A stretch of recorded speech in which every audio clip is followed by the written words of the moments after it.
నా ప్రియ కుమార్తె, ఇదిగో పరలోకం హస్తము నీ మీదకి దిగి వచ్చినది.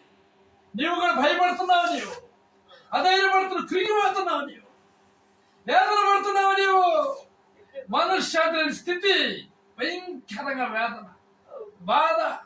పైకి బాగానే కనబడుతున్నావు కానీ హృదయంలో శాంతి లేదు, శరీరంలో శాంతి లేదు, ఇంట్లో శాంతి లేదు, భర్త ఎలా సమాధానం లేదు. ఇదిగో నా హస్తము నీ మీదకి వచ్చినది, ఇదిగో నా శాంతిని నీకు అనుగ్రహిస్తున్నాను, పరలోకము నుంచి నా శాంతిని అనుగ్రహిస్తున్నారు. భయపడకు, దిగులు పడకు, నేను నీకు తోడే ఉన్నాను. నువ్వు నా కుమార్తెవి, నేను ఏర్పాటు చేసుకున్నాను. నా వైపు చూడు, నాకు ప్రార్థన చేయి, నేను దీవించవచ్చు, నేను నీకు మనశ్శాంతిని ఇవ్వబోతున్నాను.